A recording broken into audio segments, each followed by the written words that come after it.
3 के उम्मीदवार अ के शेख हुसैना बी अमीन अजीम नवाब, प्रभाग क्रमांक 2 के अ के सो कविता अनंत इंगड़े, प्रभाग क्रमांक 2 ब के अल्ताफ पठान, और यहां प्रभाग 3 के ये 2 से आयुब भाई जिन्होंने आपके सामने अभी तकरीर की, जाकिया भी अयूब पठान, और यहां पे मौजूद सभी मेरे सहयोगी, इतने नाम लूंगा तो बिना वजह 10 बॉल वापस से डॉट हो जाएंगे। आज आप सबको यहां इस ताकत के साथ इस सभा में मौजूद होते हुए मैं देख रहा हूं, मैंने कई सभाएं यहां की है और हर सभा के माहौल से बरकत नगर में क्या होने वाला है इसे मुझे पता चलता है। पिछले बार 19 के विधानसभा के चुनाव में, उसके पहले नगर परिषद के चुनाव में, पिछली बार के लोकसभा के चुनाव में मुझे माहौल का अंदाज आया था। फिर मेरे विधानसभा के चुनाव में आज मैं वही देख रहा हूं कि मेरे विधानसभा के चुनाव में जो माहौल था, आज इस नगर परिषद के चुनाव में भी ये माहौल दिख रहा है। कई मेरे नौजवान भाइयों को ठंड लग रही, इसलिए वो अभी भी हाथ कईयों के खीसे में है,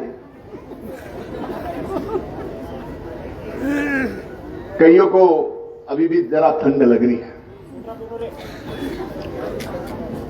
वाजिब है, ठंड बढ़ गई है, लेकिन इस ठंड में भी हाथ गर्म करके तालियां बजाने की ताकत जिस तकरीर में होगी उसके ऊपर अल्लाह मेहरबान होता है। आज मेरे लिए कई जनों ने शेर बोले, इसलिए आज की सभा में मैं शेर नहीं बोलने वाला हूं, ये पहले ही बता रहा हूं। मैंने आपको एक जबान दी थी कि जब तक इस बरकत नगर की बरकत नहीं होगी तब तक परली शहर की बरकत नहीं होगी। आप आपके दिल में, दिल के ऊपर हाथ रख के अल्लाह को, अपने भगवान को याद करके अपने आप से पूछिए कि बरकत नगर का विकास हमने किया है कि नहीं किया है। आप बताइए। सर्वे नंबर 75 में जो जगह दी, मैंने एहसान नहीं किया। एक नुमाइंदे का जो फर्ज होता है वो नुमाइंदगी, उसका फर्ज मैंने अदा किया है, बाकी कुछ नहीं किया, आपके ऊपर एहसान नहीं किया। और आज मैं ये चाहता हूं कि जो अल्पसंख्यक के 2 बिल्डिंगें जिस तरीके से खड़ी, मुझे भी अफसोस होता है। इसलिए वो 2 बिल्डिंगें भी सही करके उसके साथ वहां एक अच्छा शादी खाना बना के और एक स्टडी सेंटर भी बना के, और मेरी एक इच्छा है कि यहां पे सबसे ज्यादा तबका रोज काम करके खाने वाला है, वहां पे एक ऐसा मेरे नौजवान भाइयों को जो पढ़ाई करते हैं उनके लिए एक स्किल इंस्टीट्यूट मतलब ITI वहां नगर परिषद की तरफ से खोलूं, जहां कि आप उस तरह का जो आज दुनिया में जरूरत है, जिस स्किल की, जिस हुनर की, वो हुनर की पढ़ाई वहां आपको मिले और आपकी जिंदगी भर का गरीबी का ठप्पा पीछे है। आप मुझे बताओ, मैं आज सवाल करूंगा आपसे, जब जब आपको मुश्किल आई है, उस मुश्किल में हम सब आए पहले, या महायुति के उम्मीदवार छोड़ के आज जो कोई कुछ चला रहा है ना, क्या वो आए थे या मैं आया था?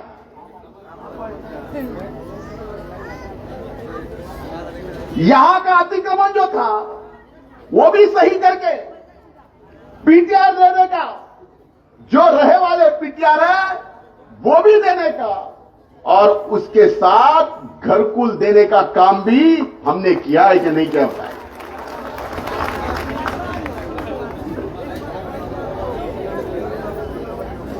जब जब मुश्किल आई, फिर चाहे वो कोविड की हो, चाहे बाढ़ में मदद करने की हो, या चाहे निजी किसी के व्यक्तिगत जीवन में अस्पताल की हो, अपने माली हालत की हो, या किसी काम की हो, तब ये धनंजय मुंडे आपके काम आया था या नहीं आया था? जब जब आप मेरे ऑफिस के दरवाजे पे आए कोई भी काम लेके, क्या आप खाली हाथ वापस आए हैं? जरा जोर से बोलिए। तो फिर और आपको किस तरीके से एक नुमाइंदगी करने वाला इंसान चाहिए? आज मैं इनके प्रचार में आया हूं, वादा करता हूं कि मैंने किस तरीके से काम आपके लिए किया है, इन्होंने भी किया होगा। अगर इनमें से कहीं कोई पिछले 5 साल में थोड़ी बहुत गलती हुई होगी, मैं माफी चाहता हूं, लेकिन उनको भी सुधारने के लिए मैंने बोला, वो भी सुधर जाएंगे, लेकिन अपना वोट जाया मत कीजिए। आज इस परली शहर के अभिमान, अस्तित्व की, स्वाभिमान की, अपने इज्जत की नगर परिषद के चुनाव की लड़ाई है। जिस तरीके से आपके घर का ये आपकी सेवा करके, आपकी नुमाइंदगी करके एक ये धनंजय मुंडे महाराष्ट्र में जा रहा है, कितने लोग मेरे पीछे लगे बाबा। सिर्फ मैंने राजनीति में खत्म होने के लिए पीछे नहीं लगे, मैंने इस दुनिया में नहीं रहना, इस कदर वो मेरे पीछे लगे। उस समय क्या आप मेरा साथ छोड़ोगे या मेरे पीछे साथ खड़े रहोगे? पिछले 1 साल जिस तरीके से मुझे, मेरे इस परली शहर को, इस परली के मिट्टी को, इस मिट्टी में रहने वाले हर इंसान को जिन जिन लोगों ने बदनाम किया, उन सबको इकट्ठा जवाब देने का चुनाव ये नगर परिषद का चुनाव है। ये जीत का तमाचा जिस तरीके से बैठेगा, बाद में वापिस से ये परली क्या बदनामी करने का कभी सोच भी नहीं सकते। शुक्रिया, सोच में सोच लाने का। चुनाव ये है, ये एक ऐसे आपके घर के बेटे को खत्म करना चाहते हैं राजनीति, जो बेटा आपका हर फर्ज अदा कर रहा है, हर फर्ज अदा कर रहा है। मेरे पास कुछ हो न हो,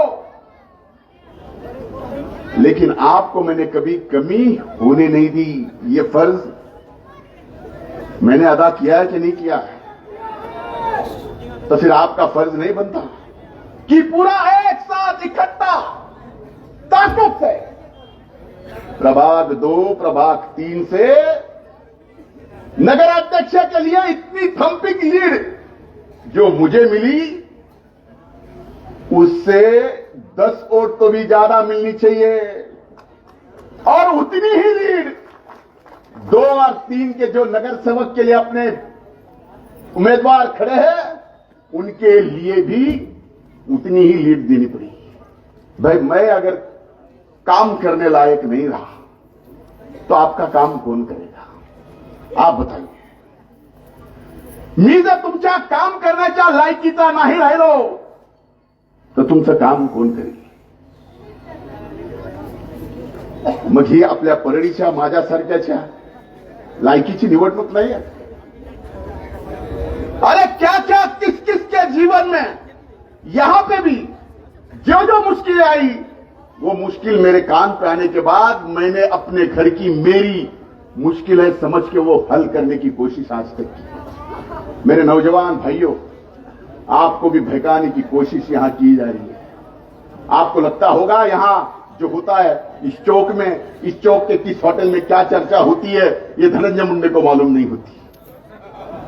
आप बैठने से पहले वहां कोई तो भी ऐसा बैठा होता है कि आपकी बात जो चल रही है वो सही चल रही, सही बताता है, गलत चल रही गलत बताता है, लेकिन मेरे कान पे आती है।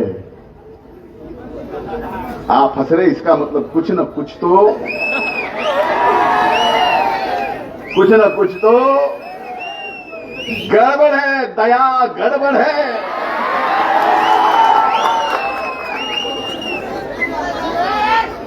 अब ये गड़बड़ मेरे समझ में आ गई है, तो ये गड़बड़ मत करो। ये हाथ जोड़ के आपके पैर पड़ के ए धनंजय मुंडे आपको बोल रहा, क्या मैं बोलूं? अरे यहां आके तकरीर करने की भी जरूरत नहीं, आपने बोलना चाहिए जो उम्मीदवार दिया जाए जाए, हम आपके साथ में हैं।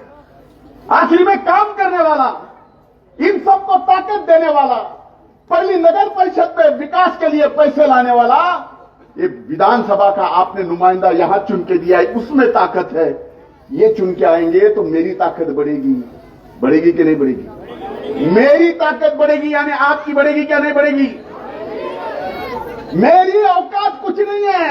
आप यहां जो हो, आपके मन में मेरे प्रति जो प्यार है, वो प्यार मेरी ताकत है, वो प्यार मेरी औकात है, बाकी कुछ मेरे हाथ में नहीं है। इसलिए ये आपके मन का, आपके मन के अंदर धनंजय मुंडे के लिए थोड़ा भी प्यार कम मत करो। प्यार जताना, ऐसे तो बहुत मोहब्बत करते हो मुझसे, मुझे यकीन है, मुझे मालूम है कि आपने जब जब मेरा साथ दिया है, इतनी मुश्किल में साथ दिया है कि मैं जिंदगी भर आपके एहसान में रहूंगा। इस जन्म में, आने वाले कई जन्मों तक मुझे आपके एहसानों के तले ही रहना है, क्योंकि मुझे आपकी सेवा करना है, मुझे आपका काम करना है, आपकी नुमाइंदगी करनी है। और आपके एहसान में ऐसे यह भी नहीं कर सकता। मैंने अपने बदन के पूरे चमड़े की जूते भी करके आपको पहनाई। आपके जितने मेरे ऊपर एहसान है, वो एहसान कम नहीं हो सकते, वो पूरा नहीं कर सकता हूं। लेकिन दया गड़बड़ है वाली बात मत करना।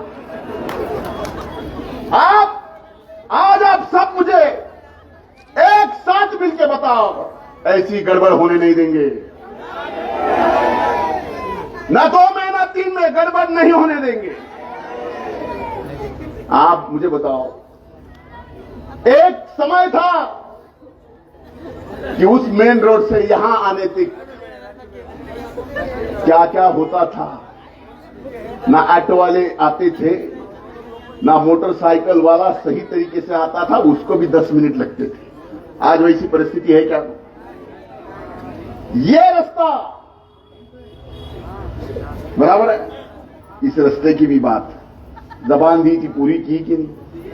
बरकत नगर की जितनी भी छोटी छोटी गलियां है, वहां पे भी रास्ते किए कि नहीं? कुछ रहे हैं, मैं मानता हूं। भीमानगर का विषय हो, जमजम, वो सभी जो काम रहे, जो रहे हैं, वो पूरा करने के जबान आप सबके सामने यहां पे देता हूं। भीमानगर का एक बौद्ध विहार चुनाव के बाद 15 दिन में उसका उद्घाटन करके आपको यहां पे दिखाऊंगा। 15 दिन में जिस तरीके से मैंने आपको बताया, अल्पसंख्यक बहुल के पैसों से अपन ने 2 बिल्डिंगें वहां पे बनाई, उसके बाद वो योजना बंद हुई, पैसा मिलना बंद हुआ, उस कारण से उसके हालात वो हुए। लेकिन मैं आपको यकीन दिलाता हूं कि अब राष्ट्रवादी कांग्रेस पार्टी के पास अल्पसंख्यक विभाग का मंत्रालय है।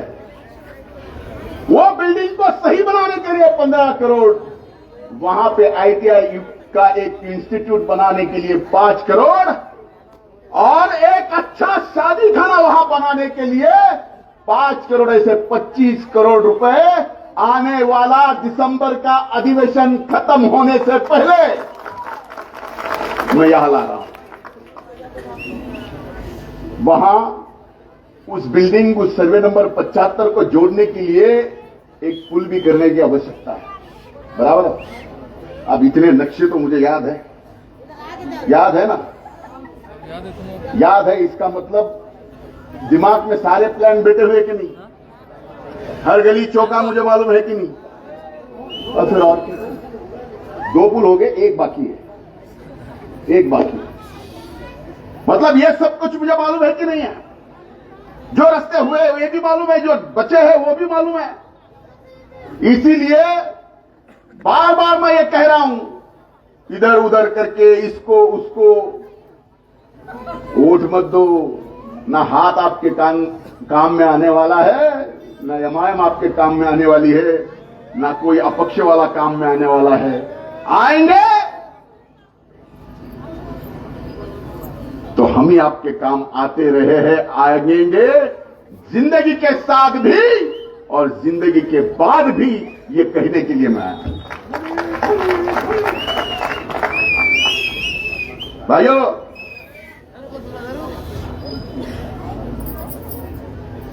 मुझे कल ये पता चलना है कि मेरे तकरीर का इस बोलने का फर्क पड़ा है कि नहीं पड़ा। कल ये पता चलना है, पता चल जाएगा कि मैंने जो बोला था दया गड़बड़े नहीं है, अब सही है, तो कल पता चलेगा। इसीलिए आपको एक बात यकीन दिला दूं, लोकसभा का चुनाव हुआ, लोकसभा में ताई को यहां से कितने वोट मिले, क्या मिले, इस पे मैं नहीं जाऊंगा। लेकिन जब आपको पता चला लोकसभा के चुनाव के बाद एक पेपर में कि ये सारा इलाका यहां से लेके पूरे तालाब कट्टे तक रेलवे मैं देख रहा हूं, पूरा रेलवे लेने वाली थी। लोकसभा के बाद रेलवे मंत्री को बिठा के नक्शा बताया कि ये नहीं होना चाहिए, बनाना है तो उधर से बनाओ, इधर एक भी गरीब का घर, एक भी जमीन का टुकड़ा जाएगा, धनंजय मुंडे की जान जाएगी, लेकिन एक भी इतना सा टुकड़ा मैं जाने नहीं दूंगा।